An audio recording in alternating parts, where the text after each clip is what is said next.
Yo, this is a motherfucker who needs no introduction. You are watching Breaking Records Radio.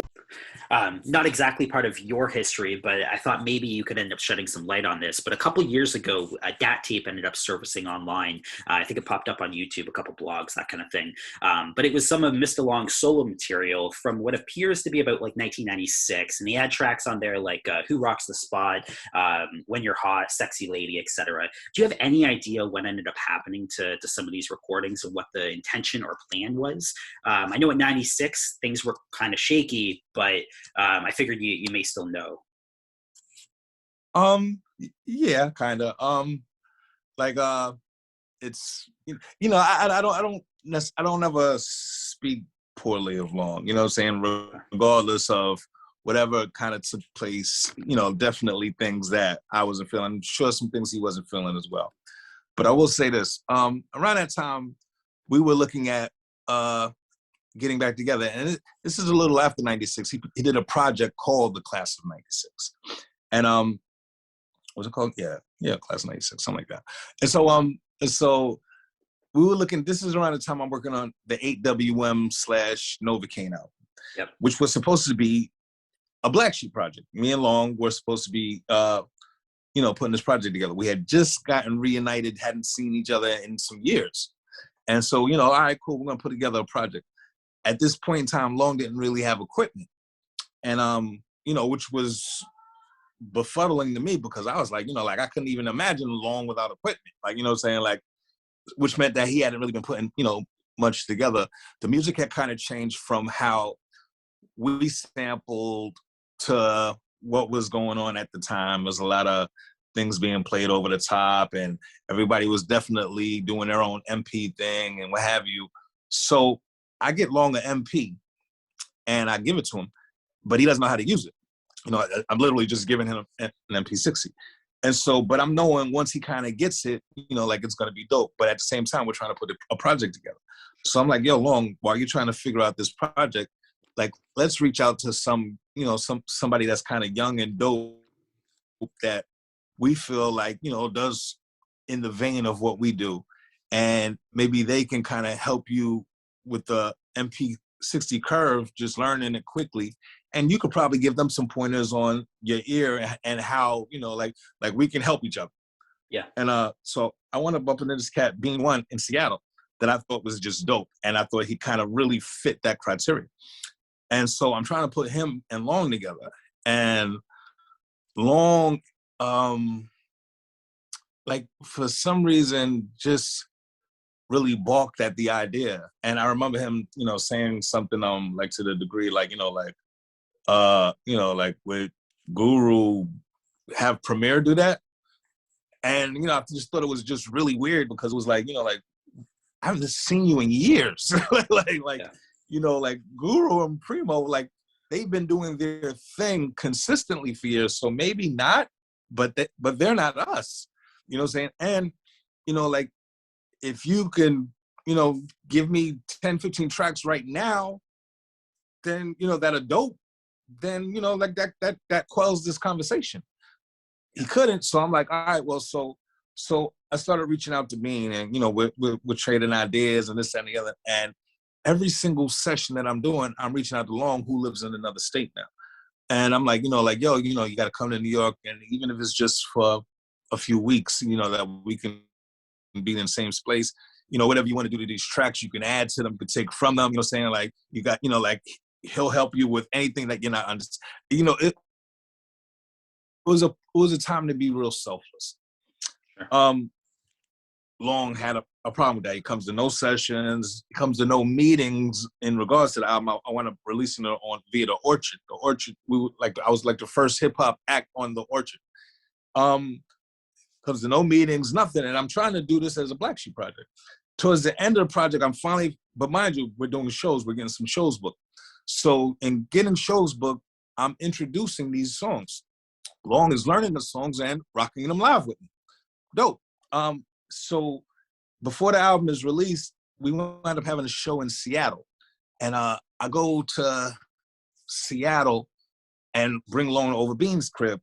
Long jumps on a bunch of songs that are already done. You know what I'm saying? Like ad-libs and things, maybe a hook here, this, that, and the other, skit here, this, and the other. And when we get back to, you come off the road, so which is dope because now I can finally add Long's voice to some of the songs to present it as a Blacksheep project, even though the walk was, you know, a little different. So when I get back to New York, I had a publicist that I was working with, and she reaches out to me, and she's like, you know, like, do you know Long reached out to me to hire me? Yeah. And I was like, for what?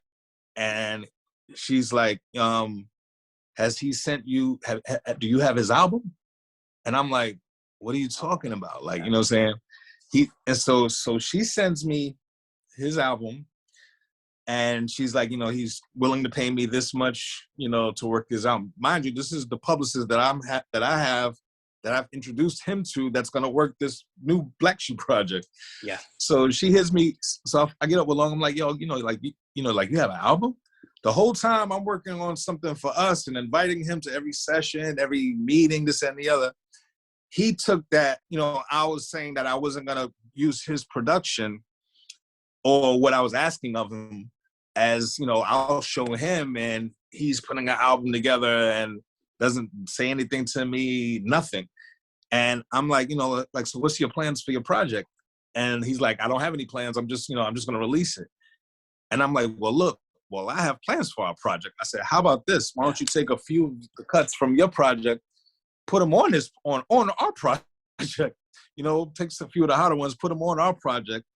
And, you know, like, let's really make it blow it out as a Blacksheep project. I was like, you know, like I wasn't trying to not say you weren't capable. I just was looking at the reality. I gave you a machine that you didn't even know how to use. You know what I'm saying? And I was like, you know, like, let's advance it. And listening to his project, I didn't feel like there was anything significant or special production-wise about it. I felt like he'd still grow into what he'd be capable of.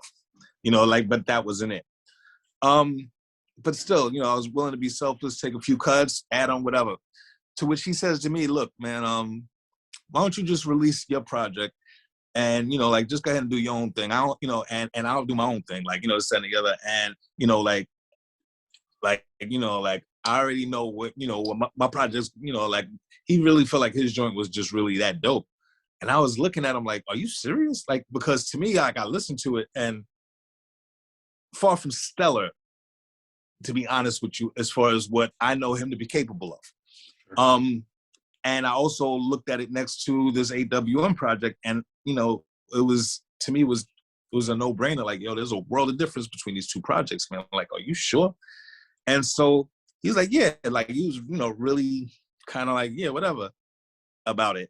To which I really kind of got disgusted, like, wow, like, the whole time we're doing shows, I'm taking my portion of the money and putting it to studio sessions to benefit us. I'm taking meetings to benefit us. Everything I'm doing is to benefit us. I'm not asking him for anything as far as the making of the project, anything of the sort, because I kind of already know if he didn't have equipment, let's let him get on his feet. You know what I'm saying? So I feel like I'm being his brother and, you know, like, and handling a lot of things on my own. So for him to kind of go behind my back and do an entire album, not even mention it, like, I was just like, you know what? Doesn't sit well. You're telling me to just go ahead and rock? Cool. Yeah. We will never have this conversation again. And that was kind of makes sense for me. So that tape then would have ended up being those recordings, I assume, or at least some of them. Right. Gotcha. One last question here before we end up there's a project. I believe he has a band camp. Huh? I was gonna say the project, I believe, is called The Class of '96, and I believe he has a band camp that offers it. And this is my word, like, you know, like, I'd let the public be the judge of, you know, of that album. Right now she on an elevator. I'm not trying to waste your time or give you all of mine. I just wanna vibe with your vibes. I don't wanna keep your heart, but I can tell you where to start. I just wanna vibe with your vibe. I don't need to know your name or the places that you've been. I just wanna vibe with your vibe. I don't need to hear about your mistakes or the times you ended at his place. Just wanna vibe with your vibe. Just vibe with your